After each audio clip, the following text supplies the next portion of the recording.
Bumelang na Master Chan in the Matikana Stella Vista, Tata San Bonani Bandbagazura, Natali Molueni, Kuyanod, I guess Silbamba Namtans Line, Natalia building, Erling Gutega, coolness, Shayam Teto, Lagege, Ibambene, Kona Namtanje, Jobago Sulus, Billy, Gotulu Sulukala, Koklanganuzo Kazage, Utatewetu, Naila, Namtanje, Oswa Kona La Pai Sham Teto, was Okumana La Pai Sham Teto, Ngapomasil Kalu about exciting about into sokhuluma ngayo sokhuluma ngoshikini pokisi sikhulume ngezinto ezahlukahlukene ezithinta nje ukuphila singabantu sakhile ezweni kodwa siyaselisebenzisela ithuba leli njengoba sazi ukuthi ishamthetho sihlezi lapha abantu abaningi ke kwaZulu Natal bayibuza ukuthi makusuke kuhlela ishamthetho ubani osuke uhulumeni kwenziwani izolo njengoba kuhleli bekwenziwani namhlanje bakuhlela kwenziwani sobona nini ongqongqoshe sebeqala abasha njengoba kuseyilaba abadala njengamanje abasawubambile umshini kodwa phambi singene lapho asiqale sibingelele inhloko yomnyango sithi sawubona inhloko yomnyango sibingelele Maphisa sibingelele kubabukeli sibingelele kubalaleli nama colleagues wonke akhona nabaphathi ke bezwe namhlanje siphethe abaphathi bezwe legislature yonke ilapha phakathi kwethu abaqashi babaqashi asale sesimnika ke sithu ubudade wethu uNomsaphungule ukuthi naye asibingelele asitshele ukuthi ubani wakabani ngibingelele Maphisa ngibingelele nababukeli beHealth Chat kanjalo nabalaleli igama uNomusa wakaPhungula okhulumela isishayamthetho sakwaZulu Natal awuzwa ke zimnandi indaba lapha esishayamthetho ngoba sibonile izolo bekuhlangenwe osekhaya nje ngayibuza ukuthi ngosuku lokuqala njengoba enihlangene bekwenziwani namhlanje nje bakulwesihlanu kuhlangene futhi kwenziwani mawungasithatha nje usibeke kafushane nje okwenzakalile Maphisa ukuthi uma ishamthetho sakwaZulu Natal sesiwatholile osesilitholile uluhla lamalunga amasha okumele azogcotshwa ishamthetho namhlanje sibese sithatha isinqumo sokuthi ngoba iningi labo abantu abangakaze babe amalunga eshamthetho kuzobaluleka ukuthi sibahambise imigudu ngemigudu yaseshamthetho ukuthi ini yenziwa kuphi yenziwa kanjani sibese siqala ke le process ebizwa ngeonboarding la unobhala weshamthetho ebhalele wonke ama political parties are represented elegislature ukuthi nalu usuku lokugcotshwa kwamalungu olungumhla ka14 okuyinamhlanje ukuze bafike ke namhlanje sizocela ukuthi siqale ngeprocess yeonboarding the administrative part of it la sibabhalisa khona sibafaka nakuma systems ase legislature izolo ke bekwenziwa lokho sikwenzile futhi ngempumelelo lokho izolo then namhlanje kuseni masifika sibese siqala ke ngemthandazo yenkolo ezahlukahlukene kodwa ngokwe order of proceedings izinto bezihamba ngokuthi uJudge President uyena obengamele inhlelo zanamhlanje eqaleni osazangamele namanje ngoba siqala ngokuthi sigcobe wonke amalunga wo80 after sesiwagcobile amalunga wo80 sibeke sesikhetha usomlomo weshamthetho lapho kusuke kusengamele uJudge President nalapho after sekhethiwe kusomlomo eshamthetho ube yena usomlomo esengamela ke manje ukukhethwa kukasekela somlomo mase ke emva kwalokho ke uJudge President abuye futhi esezongamela ukukhethwa kukaNdunankulu uma zonke ke lezo nhlelo seziqediwe kubeke emva kwalokho ke sekukhethwa ke okuthathwa ama resolutions kuma NCOP permanent delegates laba be National Council of Provinces lokho ke kusuke sekunganyelwe ke futhi ke uye usomlomo lapho ke bazobe sebekhethwa ke ama NCOP permanent delegates bese leyo list leyo seyithunyelelwa eParliament likazwelonke but over and above that siphinda futhi siadopt ama rules of the house yes siyazi ukuthi the 29 returning members are familiar with the rules however the 51 are not therefore it is important ukuthi adopt lama rules ehouse namhlanje emva kwaloko ngoba yiwazo siguide ekuthenini senza kanjani ukukhetha abanye abaholi baseshamthetho abafana no chairperson of committees kanjalo noyihlalo bamakomiti wonke aseshamthetho siyazi ukuthi abantu ba excited South Africa siyazi ukuthi kulesikhathi kusuke kusaqhuba uhulumeni lo kade evele ephethe but sizobona singabona nini mhlambe ke ilegislature sisimemezela ukuthi naba ongqongqoshe ke abazoya eminyango ehlukahlukene njengoba iParliament elihleli namhlanje ishamthetho kuzobe sekukhethwe uPremier no Speaker no Deputy Speaker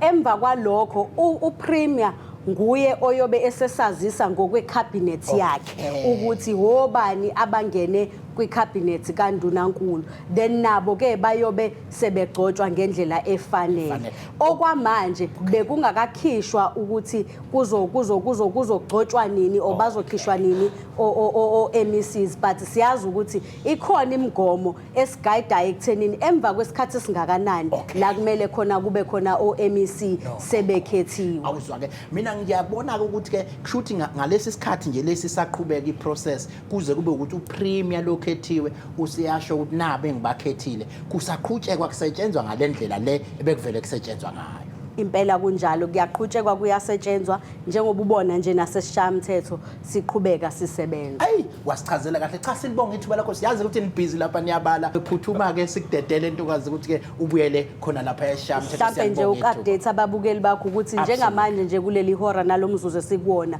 amalunga ahloniphekile eshamthetho sakwaZulu Natal abhizi ayavota avotela usomlomo njengoba sibonile earlier on kuphakanyiswa ukuthi kuphakanyiswe amagama amabili ngakho ke kumele kuyiwe votini. Evotini. Uvotwa ngemfihlo noma siyaphakamisa. Uvotwa ngemfihlo. Singabuza yini ukuthi upremier uzo ngokwakwaZulu Natal.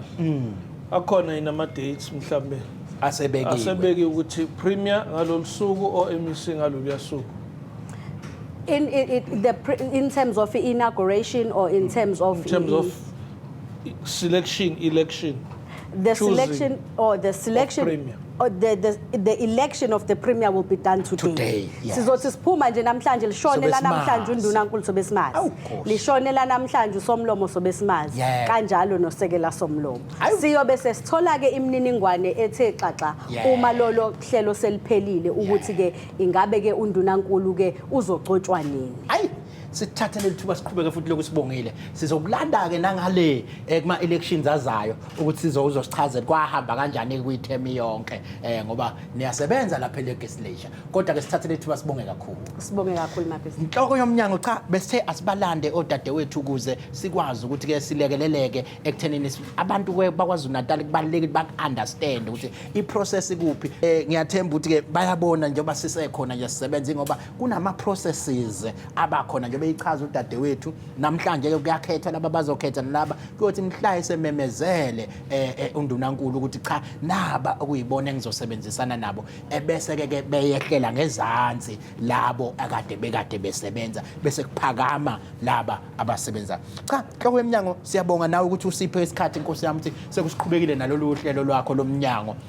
Ngoba uhlolo lomnyango leli la isuke sisondeza khona inkinga ezahlukahlukene ke ibhekene nathi futhi siwumnyango wezempilo. Ngiyabona ke la kunebhase enhloko yomnyango ngeMpox sine specialist ke sethu la esifikile sizosikhulumisa ngento yeMpox noma iMonkeypox ngoba iyona into ekhulunywayo ikakhulukazi iSouth Africa iyonke nje. Mhlawumbe ungasithatha usibeke esithombeni enhloko yomnyango ukuthi ke sikuphi nento yeMonkeypox manje sizwile kuthiwa khona abashonile kukhona abanye abagulayo awusibeke esithombeni sikuphi ngokwama stats lawo ukuthi khona nabahambile nabakanjalo. Baphisa kufanele siqale sitshela ababukeli nabalaleli ukuthi umama wama disasters la province na uye lo COVID uye iMonkeypox uye absolutely. Okugcina maphisa sibheka ama statistics besazi ukuthi bawu4 abantu abaconfirmed ukuthi banayo iMonkeypox kwaZulu Natal oyedwa useshonile kodwa ke abantu abasilandela istatistics on a daily basis iwona ama officials head office nakuma district. I think okubalulekayo maphisa okunye ukuthi njengoba ikhona iMonkeypox abantu kufuneka bayinakekele kanjani kodwa ngiyafisa siqale kule eyokuthi bangakhi manje sike sayiveza nethi abaningi abane monkeypox esisibatholile abantu besilisa ngicabanga ukuthi besingakayiconfirm eyalo solakalayo wesifazane. Okwesibili ukusihluphayo ngayo ukuthi abantu abane monkeypox ngokwethu besilindele ukuthi sothi masibabuza basitshela ukuthi bake baphumela ngaphandle kwase South Africa. Okwamanje sikalitholi kahle lolo lwazi. Okwenza siyibuza ukuthi bayithathe phi ke ngoba eSouth Africa ayikho leya interaction nama fluids enkawu nama fluids amagundane. So kwenzekeni asikaliqondi kahle lelo qiniso kodwa sisalandela ukuthi kwenzakalanga. Okonye engifuna ukuveza ukuthi lo oshonile oshonele kwaZulu Natal yebo ushonele esibhedlela iprivate Hospital KwaZulu Natal kodwa ukuqala kwakhe ukugula uqale engekho KwaZulu Natal ufika la vele usewumuntu obambekile kanti nokuqala ke manje ukuthi sithole i-drug le ebingamsiza kuqaleke late ukuthi i-applyelwe i-applyelwa through a section ekuthiwa i-section 21 ngokwa pharmacy no SAPRA so ilezo zinto ezibeyinkinga ngoba ngiyayibona ukuthi le ndaba izodinga ukuthi nihambisane nixoxa le ndaba ngizocela ukuthi siqale si-introduce ke naye uNjomana kaMgabhu yabanje obusushilo ukuthi wena mphathi wezifo lezi eziyingozi kakhulu la eSouth Africa cha Njomana sikubingelele bese uyazisho ukuthi ubani wenzani la eMnyangweni ngibingelela ababukeli ngibingelele umphathi womnyango ngibingelele no Mr Maphisa mina ngubabongile kaMhlongo ngoba sekushiwo nje ngidila nezifo lezi ezicommunicable la eMnyangweni no siyazi ukuthi ke izifo lezi ezithi mayiqhamuka bese kuba nendlela ninenithola ngayo mhlawumbe akusibeke esithombeni ukuthi sithole kanjani sekunale monkeypox la eSouth Africa kufike kanjani and into thina ke njengesifundazwe esiyimukele kanjani ngaphambi size sifike ekutheni sebebangaka abantu into esiyithole kanjani le ngibonga Mr Maphisa i-department national ihambisana no-NICD kune-system esiyisebenzisayo ekuthiwa u-NMC Notifiable Medical Conditions system leyo system kunezifo ekuthiwa u-category 1 lezo zifo kusho ukuthi ma uyisa-suspect case ukuthi ingaba naleso sifo fanele ureport clinical ungekawatholi ama-laboratory results so sithole nge-notification esiyibone kwesinye seyibhedlela zethu isinotify ukuthi ine-suspected case osolakala ukuthi uno-mpox ngicela sisebenzise u-mpox ngoba sesihambile la ku-monkeypox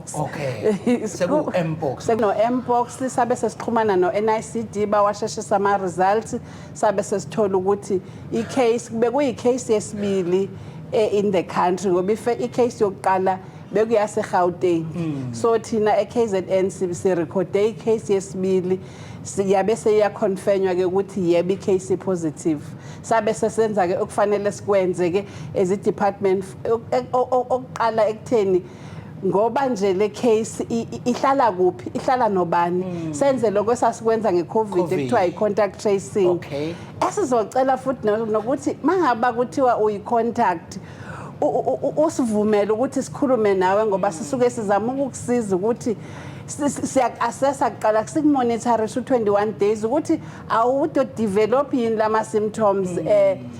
e-mpox sizokwazi ukukusiza ngoba u-HOD esho nje ikhona i-treatment iya-odwa ngo-section 21 wakaSAPRA kodwa kufanele sikuthole ngesikhathi ngoba ngathi nje mhlambe laba abashonile bese kulate kakhulu no uhlobo oluthile lolu samela lichaza ukuthi uhlobo lomkhuhlane dokotela ngoba ulapha nangebuza Nkosi yami usisi uchaza ama-symptoms abakhona lama-symptoms manje umethi lo mkhuhlane okhona ama-symptoms awatholayo kwi-COVID ama-symptoms owatholayo ku-monkeypox owuthe u-CMpox ama-symptoms futhi owatholayo kwi-very severe influenza infection but ungawathola futhi nawo amanye ama-infection so kuwama-symptoms lawa esithi a-generic uma unala ilento ezokwenza ukuthi kube lula kimi ukuthi ngithi uma unama-symptoms anje ungawathathi kancane ngoba ungathola ukuthi unalama-symptoms nje akukho nokukodwa kulezi zinto esizibalayo o-mpox no-COVID kukhona i-pneumonia kuwo ngakho uma unalama-symptoms ayisithi hamba uye eklinikhi eseduze noma esibhedlela eseduze bakuhlole ucheck ukuthi yini uke wathi ubabongile ama-symptoms apresentayo ayaqala akwenza ukuthi kube ne-suspicion ukuthi kungenzeka so khona into ekuthiwa i-index of suspicion uma ulapha umuntu ukusetshenziswa leyo nto bese ngiyayikhumbula index of suspicion using leyo index of suspicion usuyoqala manje ukuthi ngi-investigator ngibheka ngaphi ileyo nto ke kufuneka ukuthi silayele asiqhubeke ke thina la ngoba besekule ndaba kaPhokisi mhlambe ke asiye kuyo ke lokuthi ke uzobona ngani umuntu osenaso lesifo ususilandele kahle ukuthi cha sisibonile ke singena la eSouth Africa kwaze washa kwacima nase sinawo ama cases la mhlambe noma uqale khona ethi asemangaka ama cases esinawo futhi into esimanage kanjani into yawo Phokisi Ngiyabonga Mr Maphisa. Ama cases esinawo eKZN awu4. Kulawo 4 lo number 4 washona. Nokuthi enye into engifuna ukuyiveza lo oshone eGauteng owala iKZN. So si umncwabo wakho uzobala nalapho ke khona kufanele kwenzeke ngoba into ekufanele siyazi umonkeypox ngesikhathi ushona ivirus ayishoni nawe inesikhathi yaphila so ushonile wena so bekufanele sikhulume nemndeni sikhulume nama funeral phala ukuthi kulesimo siwuhandlisha kanjani umzimba siyazi ukuthi ngeCovid beku awufani noCovid ngifuna nje ukuashora siyakwazi ukukhuluma nomndeni su explainele ukuthi lokho kufanele ngenze kufanele singawuphathi umzimba kufanele sithi noma siyawuviewa singawuqabuzi singawuthathi nje enhlobo futhi ku-ideal ukuthi uviewe kuvule umuntu wase-funeral phala singazivuleli siyifamily so bengifuna nje ukuchaza lokho ngoba sesinama although thina siyi-province ne-death eyodwa kodwa lo oshone eGauteng uzongcwatshwa emzinyathi yes mhlawumbe kuzomeleke ukuthi kusithathe through before sikukhulule ukuthi-ke imingcwabo sizoyiphatha kanjani singabe sesithuka phela ngoba siyakhumbula ngo-COVID wase kuthiwa singababoni nabantu sesivalelwa laphaya mhlawumbe kuzohamba kufike phi lokho kodwa-ke awusathi usibeke ukuthi-ke i-mpox le ngoku-understanda kwenu iyini le mpox mawutshela nje umuntu osekhaya ongazi nithi yini maniyichaza nje u-HOD ushilo ukuthi i-mpox la iqala khona i-condition ekuthiwa it's a zoonotic disease kusho ukuthi ama-origins wawo siyithole ey'lwaneni but thina la eSouth Africa asikho akhona amazwe la ikhona i-zoonotic thina ngoba seyikuma-humans so sesiyithola i-transmission yakhona singabheki iy'nkawu sithi masibona iy'nkawu sithi zihamba ne-monkeypox thina asinazo lezo y'nkawu ezitransmithe i-monkeypox so seyi-transmitheka between humans kusho ukuthi umuntu nomuntu ma umphatha ngoba sizama ukuthi ngoba phela kusuke kuwamaqhuqhuva athi mase kuyisevere kusho ukuthi mase kudala umuntu emphatha kube yilonda esibanalo ubovu uthola ukuthi umzimba wonke ucovered ngale yilonda so kuyabaleka ukuthi mawunaleyo case ngoba phela emakhaya sikwazi ukuthi lo i-monkeypox i-mpox siyazi ukuthi ne-chickenpox inamaqhuqhuva so icishe ifane ne-measles inamaqhuqhuva so into ezobaleka ukuthi ungazi-diagnose ekhaya uthi mina ngine-monkeypox mina ngine-chickenpox kubalekile ukuthi uhambe uye kwi-your nearest health facility la bazokwazi khona uku-assessa ukuthi ngabe uyayifitha yini lento ekuthiwa i-case definition kusho ukuthi kusuke kunezinto ezibekiwe ukuthi if una 1 2 3 kusho ukuthi you are a suspected case ngoba i-confirmation isoke isazokwenziwa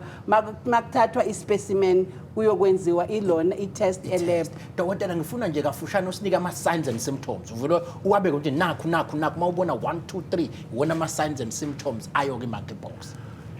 i-mpox Maphisa iba nayo i-fever ngisakhohlwa ningixolele emakhaya ibe nayo i-rash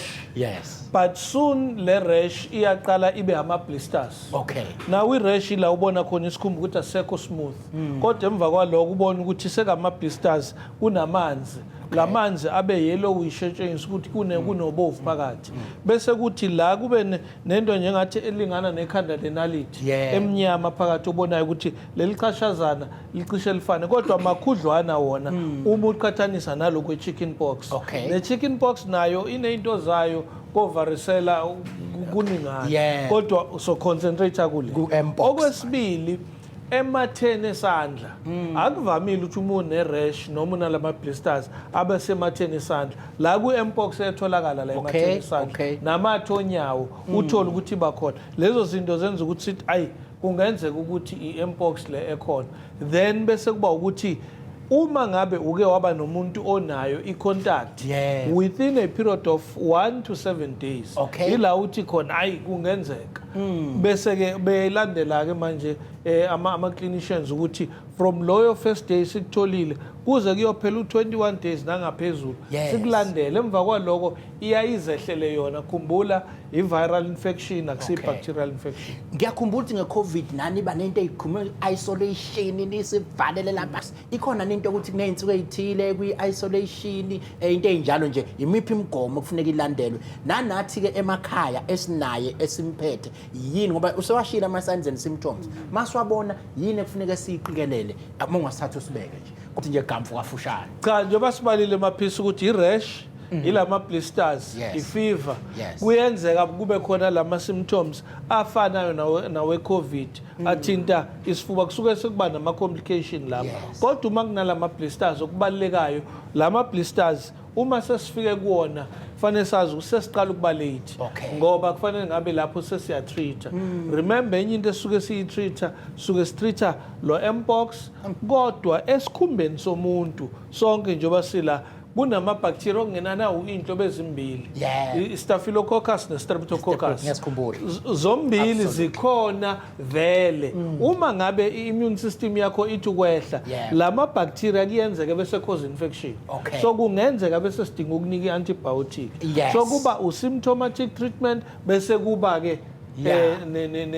symptomatic is supportive bese kuba ke nalawo ma antibiotics uma sekudingeka. Ngikhumbula kahle dodela kodwa ngiyayicelela nje emakhaya ngoba bavele befike abantu kuthina sebezothi sengizocela ama antibiotics linda thina sikutshela ukuthi yini ezokusebenzela musukufika usuyidiagnosile usuthi yebo hayi ngeke no bengisabuza ke lapho ke nanga umuntu usekhona ekhaya senze njani isekhona lento isolation uthi asim-isolate umuntu kwasha kwacima awusibeke nje esithombeni mase niwutholile umzimba ekhaya noma ekhaya ukuthi udade wethu noma umfowethu ubanjwe mpox no nazi itebhisi ekufanele siyithathe. Bonge kakhulu ngizothi nje u-mpox siyawu-isolate uma ufika esibhedlela ngizoqala nje kuleya sesibhedlela ukuthi siya-isolate ku-assess i-severity ukuthi ngoba i-treatment not every patient ye-mpox izothola le treatment akade sikhuluma ngayo sizobona i-severity ngoba iyakwazi ukutreateka without getting le treatment kudepend ukuthi ufike sowunjani lento esithi ebantwini it's important ukuthi uhambe uye e-clinic as soon as possible nokuthi ke ekhaya ithi ke lento mangaba sesilandela ama contacts wakho the moment uqala uba ne-flu ube uyi-contact then siyaqala sithi ungathi uzodinga i-quarantine siqala lapho kufaka i-quarantine but ma useyi-contact nje engenalutho ngoba every day kulo 21 days kade u-HOD ekhuluma ngawo first u-day 1 wakho siyahamba siyoku-assess day 2 siyakufonela every day ukuthi uzwa kanjani namhlanje if khona nje into esingayiqondi sithumela ama-health workers quarantine at that stage uqala ukudevelopa i-flu sifuna ukubona ukuthi ngaba uyi-case ye-mpox khumbuza abantu phela kwa-quarantine wanaphana ngo-COVID yini lokhu quarantine lokhu awubakhumbuze nje emakhaya abanye sebakhohlwa nje yini lokhu quarantine lokhu uquarantine yilokuthi while singeka-confirm kodwa unawo u-symptomatic usho ukuthi sowunawo ama-signs and symptoms sikubeke eceleni ukuthi ungahlangani nomphakathi okanye nama-family members wakho kusho ukuthi abakwazi ukuyi-quarantine ekhaya siyakwazi ukuthi ungayi-quarantine une-bathroom yakho uyakwazi ungahlangani nabantu siyakwazi ukwenza lokho sikumonitorishe then while silinde ama-results but the moment utesta positive sibona nokuthi i-condition yakho ikuphi because not every case you admit enye i-case minor kusho ukuthi mhlawumbe usaqala uyakwazi ukuthi siku-isolate ekhaya siku-treat so not every case izo-isolate esibhedlela. Ngiyakhumbula nanithi ngo-COVID kuba khona labo uthola ukuthi mhlawumbe sinezifo lezi imbelambele esiphila nazo basengozini kakhulu kulena-ke yona ibapha abantu esibabona besengozini kakhulu ekufanele sibaqikelele ukuthi ngempela abatholi besengcupheni. Ngiyabonga kakhulu ngalowo mbuzo. Again la abantu abanezinye amahlala khona. Yes. Abantu abavela immune system yabo it's compromised kusho ukuthi ayi amasosha akasebenzi ngendlela yomuntu nje ongenalutho. So labo bantu ke abanama comorbidities labo bantu abasengcupheni nabantu ngoba mawumdala immune system yakho is compromised. Noma uyingane immune ngoba immune system yakho ayikakhuli ngalendlela ekufanele ukuthi ikhule ngayo. So sibheka lezo zinto nje ukuthi ibona abantu abasengcupheni labo nama health workers ngoba phela ihealth worker mhlawumbe uyafika umhandlisha umuntu awukamazi ukuthi lo muntu unani kahle so nama health workers akuleyo group ekuthiwa nayo isengcupheni yokucontracta i-mpox. Absolutely. Asiqhubeke ngithandile ke leyo ukuthi ke sithi sekuzoba nendlela ekuzomela siphathe ngayo ikakhulukazi masifihla abantu abazobedlule ngalesifo. Ngiyacela ukuthi umthatha umbeke umuntu ongenzeka ukuthi ayithole eya emgcwabeni womuntu ohambe nge-mpox kule weekend noma maduze nje ukuthi iziphi into ekufanele siyiqikelele nanokuthi ke nathi siwuphatha kanjani umzimba ngaleso sikhathi. Okokuqala nje ukuphendula lo mbuzo uma ushonele esibhedlela kubalekile ukuthi esibhedlela sizokufaka kwi-body bag ngicela ukuveza nje lokho ngoba i-body bag ngoba ade HOD esho ukuthi kusuke kunama fluids mhlambe aphumayo ubovu so lolo bomvu liyakwazi ukuchitheka so sikufakela ekutheni ama fluids lazo bephuma kuwena ngoba ngishilo ukuthi ivirus ayishoni nawe senzela ukuthi ungakwazi ukuthi lawo ma fluids achithekale ebantwini laba bazabe bekuphethe and nokuthi kukhona into esithi i-shroud so akuyona i-body bag i-shroud yasetshenziswa nayo just to cover umzimba ama employees azobe vele eku full PPE egqoka ama gloves egqoke ama aprons then akuna insuku ukuthi kufanele uyesongcwatshiwe ke insuku engakanani i-process ifamily nemotuary edetermine isikhathi but into ebalekile ukuthi mawufuna ukumgeza sithi ungamgezi okanye umgqokisi into ebalekile ama mortuaries kufanele akunikeze iPPE ube kuma gloves ube ku apron uyishiye khona futhi mase uqedile ungahambi nayo leyo PPE ngosuku lomngcwabo siyathanda ukuthi umzimba ungabonwa uyobonelwe mortuary or mawubonwa ubonwe umndeni ibhokisi livulwe umuntu wasemortuary hence bengithi kulama families sikhulumile na ukuthi siyacela ukuthi bawubone makhona umuntu wasemortuary umzimba libe seliba sealed singathekseni laba bathi bacela ukuthi uyolala ekhaya sithi hayi ake siyosula umzimba ujuluki siwusula umjulu asikwazi ukwenza lokho umzimba basasiubonile khona umuntu wasemortuary angeke sikwazi ukuphinde sikwazi ukuvula mayishonele ekhaya ke sithi ushonile ke nawo kodwa mawumbuka lo muntu engathi uyamsola ukuthi bebe nayo i-monkeypox umzimba asingawuphathi silinde abantu basemortuary ukuthi bazowuthatha umzimba bawuhandlishe bona nayo into ebalekile no sibonile ke abanye sebecwaswa makwenzeka nje kwathiwa usuno mpox abantu sebeyayiqhelelanisa sebeyakubalekela kwasha kwacima isifo esithelelana kanjani lesi kubalekile ukuthi mhlambe ngibe umuntu engithi mase ngizwile ukuthi unesifo bese ngimcwasa ngithi hayi ngeke usunopokisi wena suka lapha eoffice sesithi hayi ungeze emsebenzini unopokisi wena omunye usebuya mhlawumbe kuyolashela wona sesiyamcwasa sithelelana kanjani futhi isifo ekumele simcwaseni umuntu onaso na Maphisa asikho isidingo sokumcwasa umuntu nalesi sifo kakhulukazi engathi singamsupport because naye usuke enezinto eziningi ezikhona ekhanda usuke naye eyibone egula kokunye njalo nale fever iba nezinye izinto eziningi omunye umuntu akadli kahle so udinga support then ukucwaswa okwesibili kubalulekile ukuthi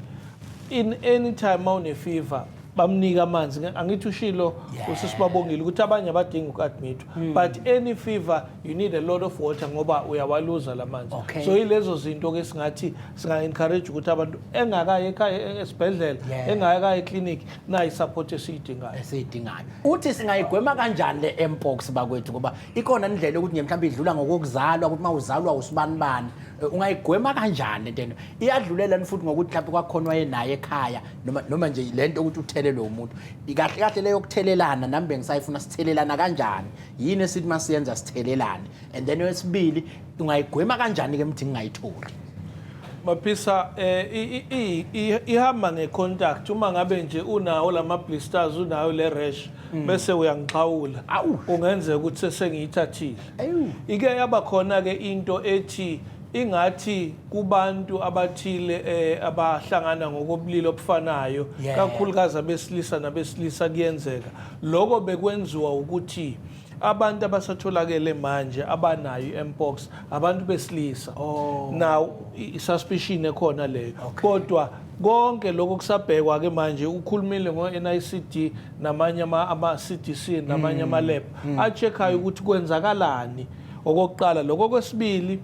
we-avoida kanjani uma ngabe unalama symptoms ile ya quarantine iyadingeka uma ngabe sekuconfirmiwe ukuthi unayo ile ya isolation iyadingeka asithatha umuntu ke manje ongayanga esibhedlela kodwa osekhaya okusho ukuthi akabe segunjini lakhe yedwa kwayibala ubabongile into ethi umuntu akabe netoilet lakhe njengoba kwakwenzeka kwi-COVID kodwa kuyabaleka ukuthi i-support is more important amazwi okugcina ke ningawakhipha njengamanje umlayezo esiwukhiphayo siwumnyango ithini into ofuna i-information emore uthinta bani kuphi sesibabongela angibonge Mr Maphisa ngizothi nje siku high alert as a province ngoba vele siyalida ku mpox ngama numbers so every facility kwi local clinics besine meeting nje with wonke ama district ekseni wonke umuntu on high alert sizotraina nonompilo ukuthi mawubona ukuthi khona into ongayiqondi nompilo oseduze kwakho khuluma naye ahambe aye clinic lakhe ayotshela umphathi wakho ukuthi khona icase enje mhlawumbe so si at all levels ye healthcare si ready and i-mpox nje kokugcina ayibulali Nkosi yami ayibulali kodwa into ebalekile kufanele uthole usizo eli ngokusheshsha bonga kakhulu ngesikhathi sakho sesibabongile so lokhu sikulanda ke nje sicela usenzele lama stats ka COVID wawenza kuloko usenzela namanje ukuthi na sebebangaka kuze njalo silokhu siyixoxela indaba siyabonga kakhulu lapha ke enhloko eminyango ngizofisa ukuthi liqhube uhlelo ngiyazi ukuthi ke kunendaba ethi bekune research ebeyenziwe ethinta into ethinta ugwayi ugwayi ke sekubuka ngathi sibalo sabantu ababhema ugwayi sesiphezulu kakhulu kanti ke futhi ngiyazi uhlala uyikhulumisa kahle into obungozi bokubhema kwagwayi ingathini imessage ongayikhipha kubantu njengamanje ababhizi beqhubeka nokuyifaka engozini ngokubhema ugwayi kanti ke futhi ubuso ngithintela ngale ngasegcineni le ndaba le yalokhu ihabulile ngoba ngathi yona bathi abantu ayihabli amanzi abhibhidla yayinankinga yona ungithintele naye uthi bukhona nobungozi kuyona na Maphisa asiqale sithi kuyiqiniso ukuthi kutholakala ukuthi bayanda abantu ababhemayo eSouth Africa ikakhulukazi igenge encane qala ke Maphisa sakhula thina uthola ukuthi umuntu obhemayo umuntu wesilisa absolutely manje ama statistics ayatshengisa ukuthi both abantu besilisa nabantu besifazane bayanda impela abantu ababhemayo futhi babhema lokho okubonayo ukuthi kuthiwa yini isigazo bese kuba yiyo ke ihabile nawo inkinga yokubhema amaphisi ukuthi ama chemicals akhona la kugwayi maningi kakhulu ekuyiyona esihlale sinayo kakhulu nicotine but kukhona futhi nethani umuntu obhemayo ngesinye isikhathi kukhona la uthola ukuthi ukukhwehlela kwakhe akusekuhle kahle usekhwehlela once mangabe khona isikhwehlela esimxakile yebo kodwa umese uyeka ugwayi bese khwehlela kaningana ngoba lapha ngaphakathi emaphashini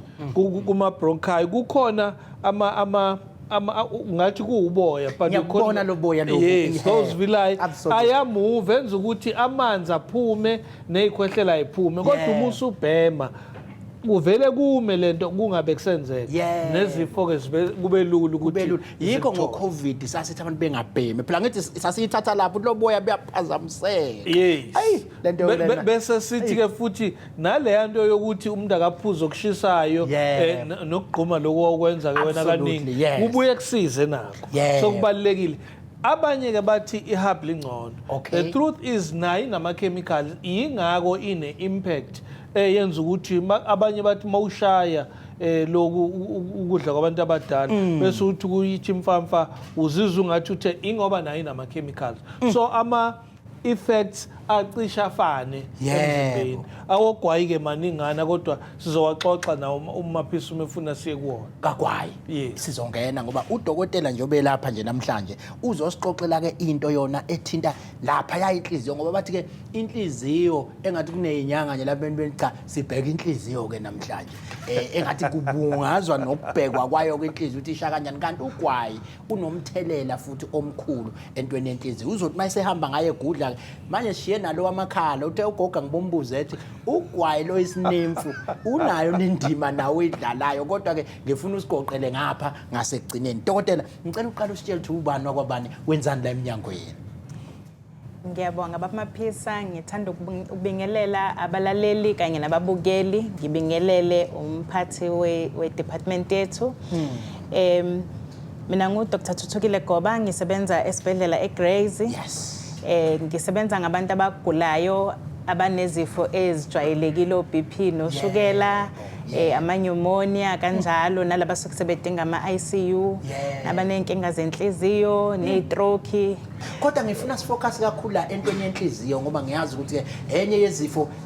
esingasithathi nanongokuthi sikhona ngoba isikhathi esiningi kunzima ukuthi uhlangane nomuntu uzwe kuthiwa hayi lo uphethwe inhliziyo ke lo uyambona usenjani inhliziyo le kodwa yona iba nendlela ezithile presenta ngazo esizocela ukusithatha usibeke ukuthi yini isifo senhliziyo simbona ngani futhi umuntu mayingathiwa ngenzeka ukuthi usehlaselwe sifo senhliziyo. Okay. Ziningana izifo eziphatha eziba senhliziyweni noma eziba nemthelela enhliziyweni. So ngizoqala ngezisuke eziphethe mhlamba abantwana abancane. Kenzeka umntwana mezalwa kuthiwe inhliziyo yakhe abanye baye bathi iyavuza. Oh yes. So ke abantwana mabezalwa abanye bazalwa benalezo inkinga. Ezinye ke ukuthi umntwana ngokukhula kuzivalekele. So uzothola ukuthi umntwana kuthiwe unenkinga yenhliziyo kodwa kuthiwe asizumhlinzo kwamanje. Nizoloke niza aloke ehlola mhlawumbe emva kwenyanga ezukuthi kubonakala ukuthi ngokukhula kwakhe kwenzeka kanjani. So uma ngabe kuhambe kwahamba kwazilungela akudingi ukuthi kuhlinzwe. Kodwa bakhona abanye ukuthi ngendlela okubonakala ngayo leyo mbobo noma lokho kuvuleka okusuke kungafanele ngabe kukhona kudingeka ukuthi ahlinzwe esanda kuzalwa mhlawumbe esanda kuqeda unyaka kuthiwe sekufanele ayohlinzwa. So izifo lezo ezitholakala kakhulu kubantwana. Bese kuthi ngokukhula ke kube khona ezitholakala ngeinhlobo zemikhuhlane. Umuntu meke wangena mhlawumbe umkhuhlane lokhu ungena emalungeni omzimba nasemphinjeni abese phathwa into ekuthiwe i-rheumatic fever. Yona ayisajwayelekile kakhulu manje ngoba sekwaba khona ukuthi abantu bayashesha ukulashwa babe uthola ama antibiotics. Kodwa uma ngabe umntwana kwenzekile waphathwa i-rheumatic fever so kubantu abangangathi base baningi abasanalawo ama complications abaphathwa i-rheumatic fever bese bancane.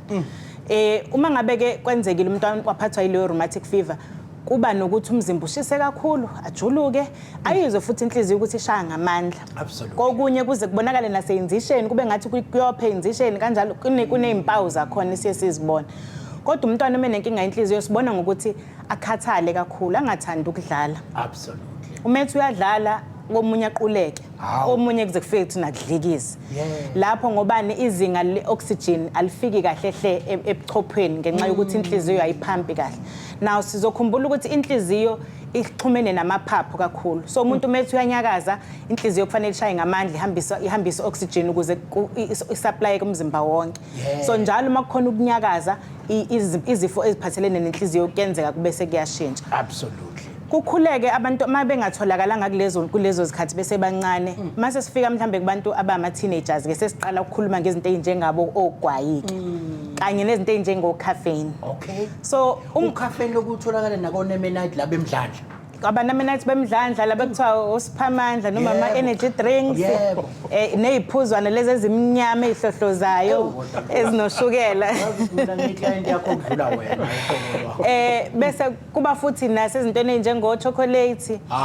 ziningi izinto ezine caffeine ezimnandi zodwa. Ziningi izinto ezine caffeine phakathi. So kodwa icaffeine ayigulisi uma uyithatha kancane. Okay. Kukhona futhi kwesinye isikhathi abantwana bathi mabegula sibalaphe ngecaffeine esibhedlela. So akona ukuthi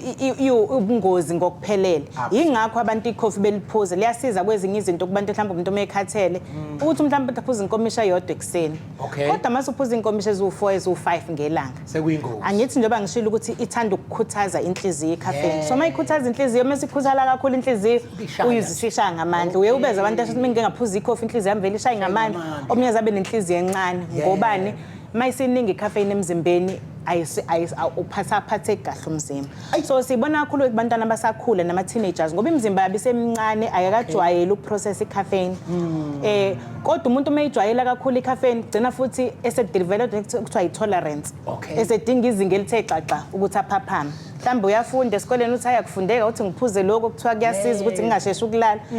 Uzophuza inkomisha yodwa namhlanje ngemva kwamasonto amabili usephuza inkomisha ezintathu kuya ngenkathi enyuka lawo mazinga lawo inhliziyo iyagqilazeka. So ngenkathi igqilazeka ke inhliziyo kufana nokuthi iyajima iqala ivuvukala ibe ngathi isigora. Ivuvukale izogcina sekufika ezingeni la sekukhathela ukuvuvukala bese iyathamba. Umsipha wenhliziyo uma usuthambile awusaphampi ngendlela efanele. Sekwenza lokho esithi iheart failure. So sesiyaqala ukubona manje abantwana abaneminyaka eko25 26 umuntu esefika neheart failure.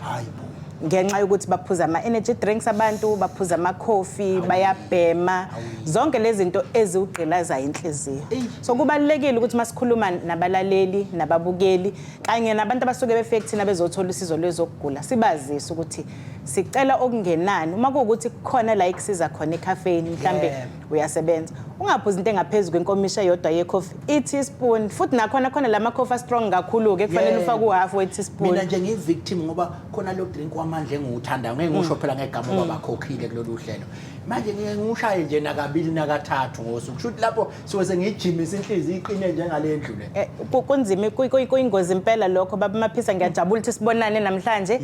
Ngiyathemba ukuthi masiphuma la kulolu hlelo uzoza lapha e-consulting room yami. Sikusize ngoba umuntu mase sefike lapho la icaffeine esedinga ethe xaxa sekuyilento esithi addiction. Lokuthiwa ukugqila noma ukuba umluthwa we-substance ethile na icaffeine addictive kakhulu. Sekufanele ke sizame indlela zokuthi sekufanele sizame indlela zokuthi sikusiza kanjani. Kuyasizakala zikhona indlela zokwelapha i-addiction. Abantu abaningi bayasizakala kugcine futhi nalemthelele kade sikhona emzimbeni eminye seyilapheka. Asengifisa ukwazi la dokotela ukuthi kuyenzeka nisifo senhliziyo uthothi nje ubaba mhlambe wayenaso noma umama wayenaso ugogo bese nami ngiyithola ngiba sengcupheni ukuthi ngingaba naso noma isifo esithelelana kanjani mangathi into ethelelanayo yini isifo esithelelana manginomathandana wami nje isijimileke lenhliziyo yakhe njengoba dushu sivuvukele mhlawumbe ngithi ngiyamqabula ngenzeka nangithelele ngayo futhi inhliziyo thiwe nami sengiguquzwa inhliziyo isishaya kakhulu sithelelana kanjani ngingayithola ngokuthi khona ekhaya owayenayo. Ngiyabonga ngalo mbuzo. Ngizokhuluma ngale nhliziyo le engithe umsipha wenhliziyo. Ngeke ngikhulume ngale inhlobo zenhliziyo lezi ezibonakala kuma Facebook ngeke ngikhulume ngalezo inhliziyo lezo ngoba lezo ziyathelelana. Kodwa le umsipha wenhliziyo zimbalwa ezihamba ngokufuzo. Eziningi zilento esithi lifestyle. So njoba ungizile ngibala okwabantwana basuke besebancane kujwayelekile ke lapho ukuthi kube nofuzwana oluthize noma mhlawumbe umntwana uzalwe singakafika isikhathi noma mhlawumbe ke kwakhona ukugula bekuphethe umama ngenkathi umntwana esamkhulela.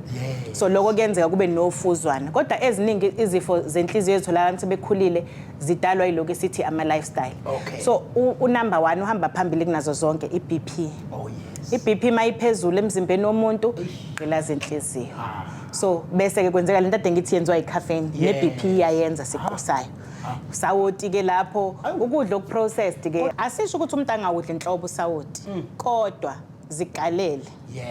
Njalo makuzothi makudliwa abanye abantu bayadla uthi hayi mina ngidinga othe xaxa zibona ukuthi kusho ukuthi khona okungahambi. Cha lakithi nje kubantu bakithi uthi mayomphakela abe akabuza ukuthi akawutaste ukuthi ungakanani ubethatha usawuti abe uvudlula ngaphezulu akabe sawutaste nokuthini so uma uyileyo yenhlobo yomuntu onjalo kungenzeka ukuthi khona inkinga ekhona so siyathanda ukuthi usheshe usibikele makuthi njalo nje awudingi nokuthi uzukutaste ukudla uvela ufike nje uthela usawuti kungenzeka ukuthi mhlawumbe kukhona imisoco eshodayo egazini lakho kodwa ngoba umlomo nolimi alikwazi ukuhlukanisa kahle so uzizwe uhalela usawuti